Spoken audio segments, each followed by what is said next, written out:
శ్రీ గురుభ్యో నమః. హరి ఓం. ముఖ్యంగా మహాలయ పక్షం గురించి మనం ఇప్పుడు తెలుసుకోబోతున్నాం. ఈ మహాలయ పక్షం అనగా భాద్రపద బహుళ పాడ్యమి నుంచి అమావాస్య వరకు రావడాన్ని పితృపక్షములు అని చెప్పబడింది.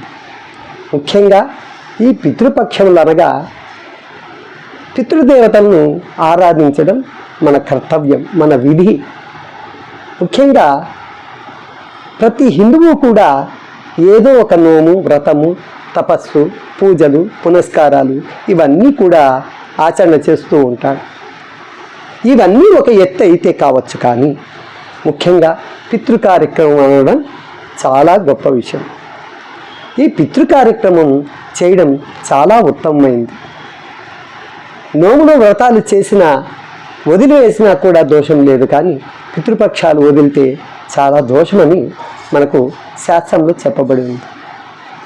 చూడండి, ముఖ్యంగా ఒక రాశిలో గ్రహస్థితి బాగలేని పక్షంలో కుజదోషమని వివాహం కాకుండా పోవడం, ఆరోగ్య భంగం, తర్వాత ఇంటిలో కష్టములు, శని ప్రభావం వల్ల కొన్ని దోషములు, రాహు వల్ల శస్త్రచికిత్స, ఇటువంటివన్నీ కూడా మనకు ఈ యొక్క గ్రహస్థితిని బట్టి ఏర్పడుతుంది మానవునికి. కానీ ఇవన్నీ తొలగించుకోవడానికి జపము తపము చేసుకొని తొలగించుకోగలుగుతాం. కానీ ఈ యొక్క పితృదోషం అనేది చాలా బలీయమైనది. ఈ పితృదోషం వల్ల కలిగేటటువంటి నష్టములు చాలా అపారంగా ఉంటుంది. ముఖ్యంగా అవి ఏమనగా, పితృదోషము అనగా పితృకార్యము ఎప్పుడైతే ఆ యొక్క కర్త అయినటువంటి వాడు చేయకుండా నిలిపివేస్తాడో అప్పుడు ఈ పితృదోషం అనేది కలుగుతుంది. ఆ పితృదోషం తొలగిందనుకోండి, ఆ యొక్క గృహంలో కళ్యాణం జరగవచ్చు, సంతాన ప్రాప్తి కలగవచ్చు, అప్పు బాధలు తొలగవచ్చు, మనం అనుకున్న కోరికలన్నీ కూడా తీరి సుఖ సంతోషాలు అనుభవిస్తూ ఆ సంసారం వంశవృద్ధి, గోత్ర వృద్ధి కలిగి సుఖంగా ఉంటారు. ఇది మనం చాలా వరకు గమనించేవాళ్ళం. వాళ్ళు సంతోషంగా ఉన్నారంటే కారణం ఏం తెలుసా? ఒకరు బాగున్నారు, హాయిగా సంతోషంగా ఉద్యోగము, వివాహము, సంతానము అన్నీ కలిగిందంటే ఆ పితృదోషం లేకపోవడం వల్లే. కొన్ని పితృ కార్యక్రమాలు చేయకుండా మన పూర్వీకులు వదిలేస్తే కూడా ఆ దోషాలు మనల్ని వెంటాడుతూ ఉంటుంది. ఈ వెంటాడే దానివల్ల ఆ యొక్క సంసారం చాలా దీనస్థితి, ఆదాయం ఉండొచ్చు కానీ మనసుకు ప్రశాంతత ఉండదు. ఇంటిలో వివాహ కార్యక్రమంలో ప్రారంభం చేస్తే ముందుకు సాగవు, ఆరోగ్య భంగములు, మనసు స్థిమితంగా లేకపోవడము, ఎప్పుడు ఇంటిలో ఏదో ఒక రచ్చ అనగా గలాటాలు జరగడము, ఇటువంటివన్నీ కూడా ఉంటుంది. ఆ ఇంటిలో ప్రశాంతత కోల్పోతుంది. ముఖ్యంగా ఈ పితృ దోషం అనేది కలిగినటువంటి సంసారం. దానికి కారణం ఏమనగా పితృ కార్యక్రమం చేయకపోవడం వల్లే అటువంటి దోషాలు కలుగుతుంది. కాబట్టి ఈ పితృ కార్యక్రమాన్ని ఆచరణ చేయ విధానాన్ని మనం ఇప్పుడు క్లుప్తంగా తెలుసుకుంటాం. పితృ కార్యక్రమం అనగా రెండు విధానాలు ఉన్నాయి. ప్రతి మానవుడు కూడా ముఖ్యంగా తర్పణం అనేది చాలా శ్రేష్టమైనది. పితృతర్పణం అని చెప్పబడింది. ఈ పితృతర్పణ కార్యక్రమాలు ముఖ్యంగా ప్రతి అమావాస్యకు చేయదలుచుకున్న వాళ్ళు ప్రతి అమావాస్యకు చేయాలి. తర్వాత అది కుదరని పక్షంలో గ్రహణ సమయంలో, ఉత్తరాయణ పుణ్యకాలంలో, దక్షిణాయన పుణ్యకాలంలో ఈ కార్యక్రమాన్ని తప్పక ఆచరించాలి. తర్వాత తిథి అని ఆ యొక్క ఇంటి యజమానైనటువంటి పితృలు ఎప్పుడైతే చనిపోయి ఉంటారో ఆ చనిపోయినటువంటి తిథి చూసుకొని, ఆ మాసం చూసుకొని, ఆ తిథి రోజు ఆ యొక్క కర్త అయినటువంటి వాడు తిథి కార్యక్రమాన్ని, శ్రాద్ధ కర్మను ఆచరణ చేస్తాడు. ఆ రోజు కూడా తర్పణ మొదలాలి. ఇవే కాకుండా ఈ యొక్క మహాలయ అమావాస్య అనగా దక్షిణాయన పుణ్యకాలంలో వచ్చేటటువంటి ఈ పితృ కార్యక్రమంలో ముఖ్యమైనది పితృపక్షంలో వచ్చే అమావాస్య చాలా శ్రేష్టమైనది. ఎప్పుడు చేయకపోయినా ఆఖరుకు ఈ యొక్క పితృపక్షాల్లోనైనా అంత తిలోరకం అనగా తిలాన్ని తీసుకొని ఆ యొక్క ఉదకంతో తర్పణ మొదలడం చాలా శ్రేష్టమైనది.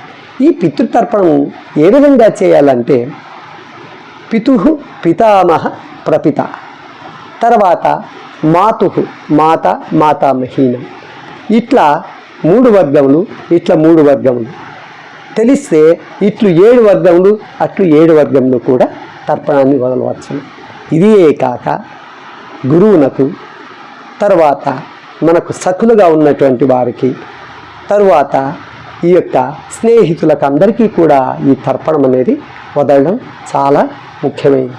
ఆ పితృదేవతలు ఈ పితృపక్షాల్లో ముఖ్యంగా ఈ 15 దినాలు భూలోకానికి వస్తారు. ఇది ముఖ్య ఉద్దేశం.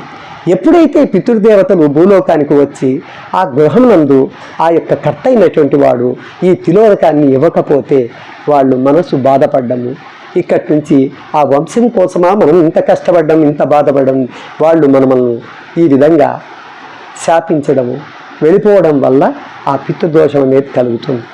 కాబట్టి ప్రతి ఒక్కరూ కూడా ఈ పితృదోషం తొలగాలంటే ఈ మహాలయ పక్షంలో కనీసం తిథి చేయకపోయినా కనీసం తర్పణమైనా వదిలితే చాలా శ్రేష్టం. వారికి అమృతపానీయమైనటువంటి ఫలం ఏమన్నా ఉందా అంటే తిలము అనగా నూగులు, ఉదకం, ఇది చాలా శ్రేష్టమైంది. ఈ విధంగా తర్పణం వదిలేటటువంటి కర్త అయినటువంటి వాడు చేయవలసిన నిత్య విధి అనగా ఆ తర్పణం వదిలేటటువంటి రోజు ఆ కర్త చేయవలసిన పని ఉదయం నిద్ర లేవడం,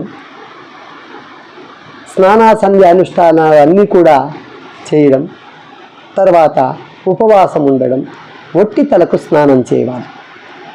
సీకాయి షాంపూలు వేసుకొని స్నానం చేయడం నిషిద్ధమని చెప్పబడింది. ఒట్టి తలకు స్నానం చేయడం, వస్త్రాన్ని ఉతికి ఆరవేసుకోవడం, 12 గంటల వరకు అపరాహ్నం వరకు కాచుకొని ఉండడం, ఒక్క పొద్దుతో ఉండి అపరాహ్న సమయమున ఈ పితృతర్పణం ఆచరించాలి. ఆచరించిన పిమ్మట ఇంటిలో చేసినటువంటి పదార్థం అయితే ఏది ఉందో ఆ పదార్థాన్ని పితృదేవతలకు నివేదన చేసి కాకికి ఒక పీడచ అన్నం తీసుకొని పోయి పెట్టిన పిమ్మట మనం భోంచేయవచ్చు. ముఖ్యంగా ఈ భోజనాన్ని శాకాహార పద్ధతి అనగా ఈ యొక్క ఎర్రగడ్డలు, తెల్లగడ్డలు, ఈ మసాలా దినుసులు ఏవి ఉపయోగించకుండా గడ్డ దినుసులైనటువంటి పదార్థాలని స్వీకరిస్తే చాలా శ్రేష్టం. పితృదేవతలకు కూడా అది ప్రియమైనటువంటి పదార్థం. ఏమనగా అరటికాయ, గుమ్మిడికాయ, తర్వాత ఈ యొక్క కందగడ్డ, చామగడ్డ, ఇటువంటివన్నీ కూడా పితృదేవతలకు చాలా శ్రేష్టమైనవి. కాబట్టి ఇటువంటి పదార్థాలను స్వీకరించవచ్చు కర్త.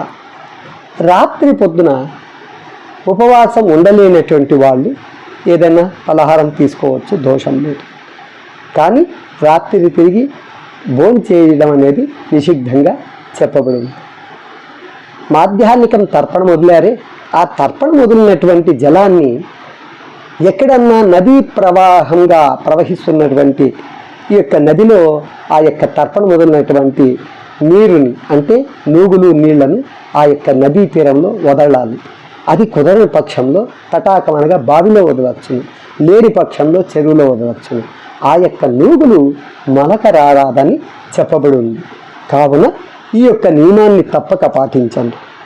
మరి ఒక విషయం ఏమనగా ఏకభుక్తం ఏకశయం, ఆ రోజు కూడా ఏకశయంగా ఒంటరిగాని పనుకోవడం చాలా ఉత్తమమైంది. మనం చేసినటువంటి పితృ కార్యక్రమ ఫలాన్ని మనము పొందగలుగుతాం. ఈ విధంగా ఎవరైతే భక్తి శ్రద్ధలతో ఈ పితృ కార్యక్రమం ఆచరణ చేయాలి. ఈ విధంగా ఆచరణ చేసిన వారికి ఇంకొక మరి ఒక చిన్న విన్నపం, ఈ యొక్క ఉపవాసం ఉండి ఈ కార్యక్రమం చేయడమే కాక పితృదేవతలను ఎవరైతే భక్తి శ్రద్ధలతో ఆచరణ చేస్తారో వారికి వంశవృద్ధియే కాక గోత్ర వృద్ధి కలిగి సుఖశాంతులు అనుభవించి ఆ యొక్క పితృదేవత అనుగ్రహం వల్ల ఆ యొక్క గృహము అన్నీ కూడా శుభకార్యాలు జరుగుతూ ఆ గృహము నిత్యము కూడా సంతోషంతో వెలుగుతూ ఆ పితృదేవత అనుగ్రహం వల్ల అందరూ కూడా సుఖాన్ని పొందగలుగుతారు.